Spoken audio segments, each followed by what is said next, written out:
Welcome back to Weekly YouTube channel. I'm your host, Owen, and today I wanted to have a broader conversation video talking about team building and how you invest your assets in the offseason to improve your team, offense versus defense, draft capital versus free agency and cap dollars. And I think the spoiler here is going to be that it's a little bit mix of both, but the point of this video is to go through and break down the different philosophies when it comes to investing those two different things majority-wise. Either way, I'm going to break down different philosophies with both investing draft capital on offense and free agency dollars on defense, and vice versa with free agency dollars on offense and draft capital on defense for the most part. Like I said, if you're drafting high defensively every year, there's going to be years where the best player available is going to be an offensive player, and you're going to want to invest in there, especially when it comes to how that's going to impact your floor versus your ceiling, and a lot of the other conversations we're going to get into. And I'm going to start with some of the stuff that is kind of the basic foundation of my philosophies going into this, and then we'll break down more specifically with the offense and defense. I'm also going to be using the Buffalo Bills as a specific example in this scenario.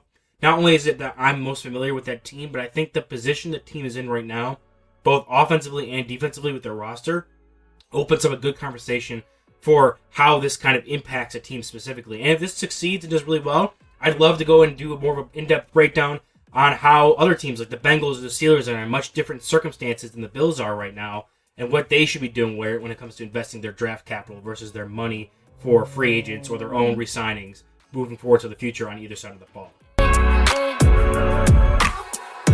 So to start off with, I kind of want to detail what I see when it comes to free agency specifically, because that's going to kind of inform how we discuss this moving forward. When it comes to free agency, you oftentimes don't see a ton of top-end talent, as in like top 5 at their position, hitting the market in their primes, which is why I think free agency is a bit more of a floor-raising option than a ceiling-raising option in comparison to the draft. Like, in recent memories, I can think of, there was the Peyton Manning situation when he went to the Broncos in free agency, which that was an outlier just because he was coming off of a neck injury and no one was really knowing how he's going to bounce back from that. It was kind of a gamble. Which ended up paying off for the Broncos. But I think more likely than not, you're going to see situations like both times Kirk Cousins hit free agency, where Kirk Cousins got a ton of money because he was seen as a good quarterback. But you also know that he was never like a top 5 player in this position. The most recent time I think that actually happened with a position was when Danielle Hunter hit free agency and he went to the Texans. But even then, I don't think he was seen as like a top 5 edge rusher in the league, just based off of how he got paid by the Texans and why there was so few people really in on that and bidding that up. So, for the most part, you're going to be seeing teams that hit big on free agents are going to be because the players are now overachieving from where they are. You're never going to see a guy who was previously seen as a top 5 talent in his position, in his prime, hitting free agency, because most times teams have other ways of controlling. With the current situation, with how they can control players' contracts through franchise tags, 5th-year options, or just trading the player and getting the most assets possible they can get back if they have any inkling that the player might not want to return to their team after their contract is done.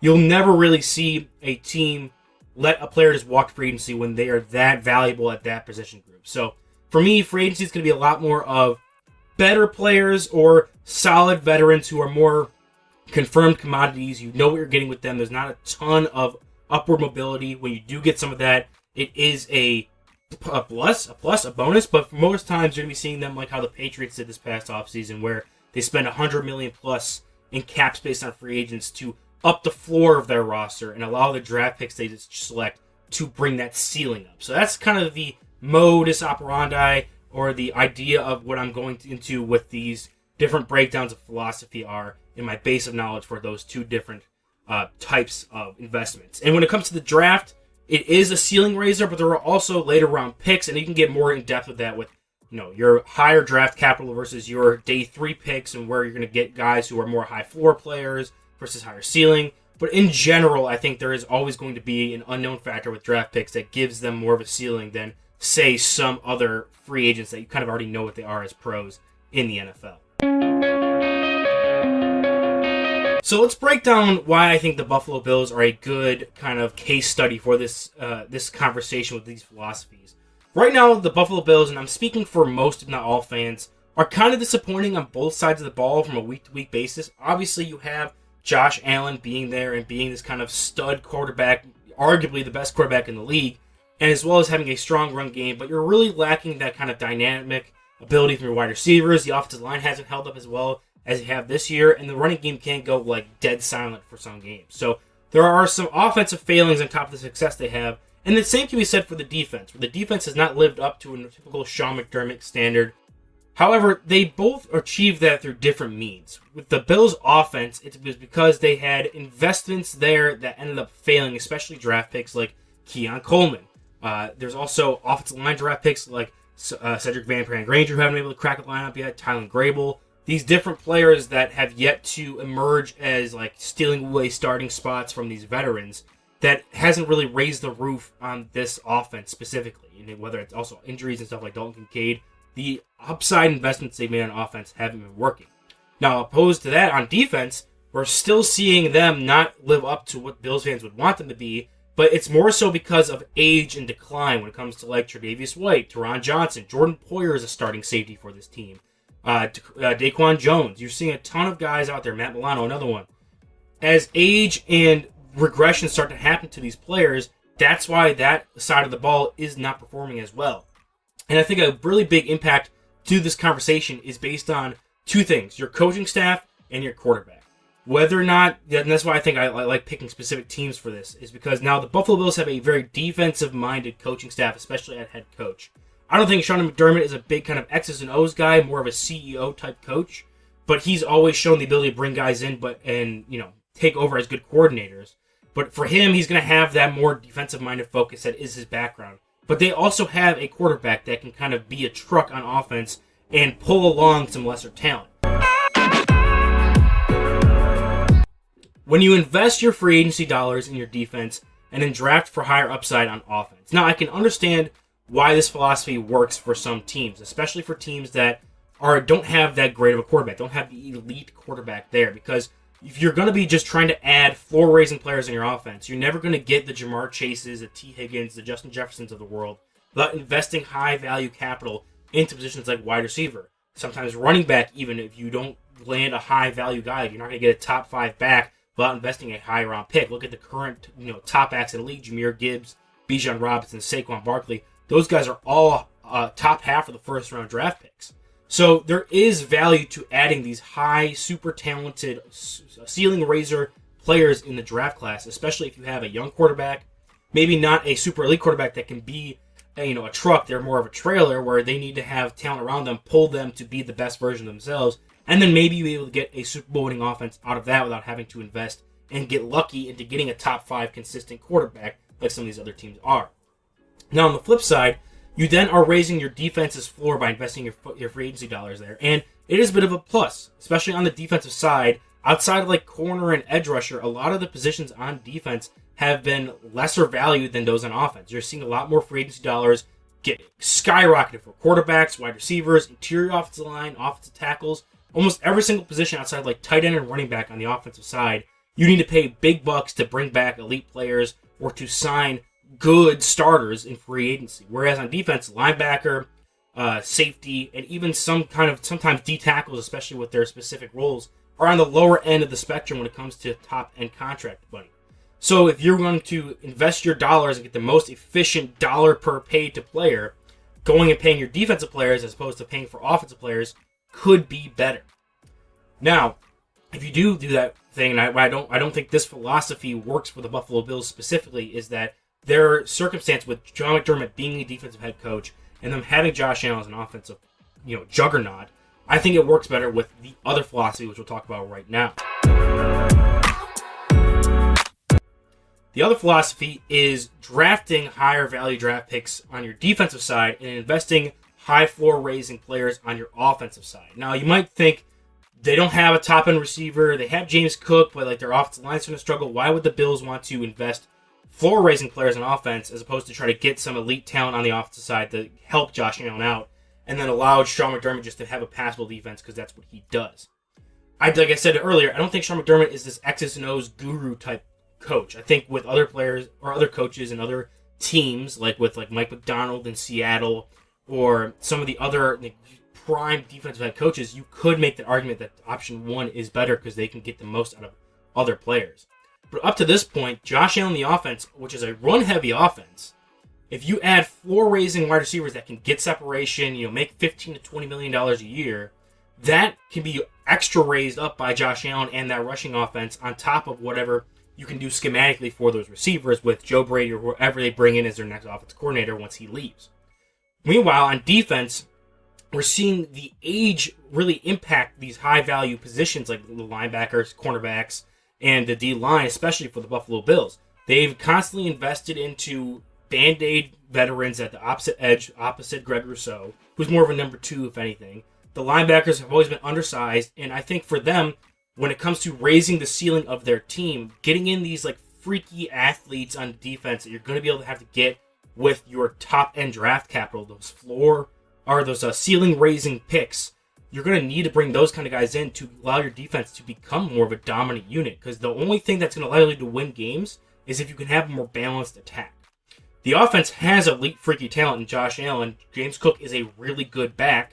You just need to add players around them that can be more consistent game to game as contributors, as opposed to high upside swings like a Keon Coleman or a Dalton Kincaid, who can be great players, well, Kincaid more so than Coleman, but or have more risk of that because they don't really have the floor of a veteran player. That's why I thought the Josh Palmer signing was so great, because they bring in a guy that has proven to do certain things in the NFL and can be consistent when on the field, and that can help raise the floor of that offense, and then now you can go and invest your high defensive capital into a Maxwell Harrison, into a TJ Sanders, hoping that they can hit their ceilings, and now your defense is now starting to, as a core group, match the talent level that Josh Allen himself brings to the offense. He's that good of a truck.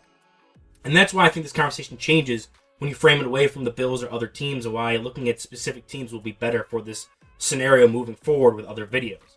For the Bills, I want them to go out and invest their draft capital in these big, freaky linebackers like a Jahad Campbell was last year, or like an Anthony Hill this year. There's Carson Schlesinger was last year's draft class as well. Like big dudes who can move and do a bunch of stuff and just be this rangy elite player. Or the same thing with edge rushers or D tackles. Right now, my favorite thing for the Bills to do in first-round mock drafts is not go for a wide receiver. I'm fine with taking one of those in like the third, fourth round. Just get a very skill-specific, maybe high-upside, more raw player to complement what you already have there with established veterans and Palmer, Kincaid, Shakir. Add a different skill set for sure, but I don't think you need to get an elite level player there because your offense is already still performing at such a high level because you have a Josh Allen. Give me a defense that if Josh Allen has an off game and the offense can only put up 17 to 20 points, that your defense can come in and be like, that's enough, that's all we need. Give me some freaks on that side of the ball. Allow Sean McDermott to coach them up and be more of a, get them ready as players, and allow his defensive coordinators to come in and have more at their opportunity to weaponize those players, as opposed to having undersized, older, slowing players that aren't really going to be able to capitalize on it. So for me, I think investing the dollars at this moment in time with the Buffalo Bills is going to be more valuable on the offense. Continue to raise that floor, give Josh Allen immediate contributors, and then get that defense to a point where now they have a bunch of freaks on that side of the ball that can also pick up the slack whenever the offense as a whole unit, which is mostly Josh Allen, can't really push forward and win you a game all by themselves. I think the Bills are doing this the perfect way right now, where they did that soft relaunch last season. They overachieved for that reason, but now this season you're still kind of see what they were supposed to do last year, which is take a step back, maybe not win the division, but still be a competitive team because they have competitive players in a veteran roster. You saw them move on from Micah Hyde. You saw them move on from Tre'Davious White for a season. And now you're looking at a team that is still in the process of doing that soft reset, which they did at the right time. Because now by the time this soft reset is over and now you have that defense back to a Super Bowl level defense, you have maybe some smaller investments you've made on offense with those backup linemen I talked about earlier, or maybe another wide receiver investment. Those guys can now start peaking as Josh Allen is still in his prime, as opposed to holding off, just spending money everywhere else, doing the F them picks Rams thing, and now you're going to have to do the soft reset, and by the time the soft reset has come back around full circle, you're a Super Bowl roster, Josh Allen's at the end of his prime at that point. So I think they've done it the right way so far, but moving forward, I think they need to continue to invest high-end, ceiling-raising draft capital into their defense and their dollars into the offense. Now, there's other teams that I would argue the other way around, but for the Buffalo Bills specifically, I think that is the way they should be investing their specific cap dollars and their draft capital this upcoming offseason and future offseasons until they can really right that ship, and then we can start having conversations moving forward after that. But let me know what you guys think. Let me know what teams you think I should do after this, because I'm really excited to talk about maybe the Rams, Bengals, Steelers, the Panthers, the Bucks. Those are teams that like have a lot of situations where you can look at their roster, look at what they do well, look at what they're not doing great. What side needs a floor raise? What side needs a ceiling raise? What do they need as a team overall? What's their quarterback? What's their coach situation? You can dive really deep into these teams and talk about that specifically for offseason plans moving forward. So let me know which teams you want to see me cover next. I hope you enjoyed this video, and I'll see you guys in the next one.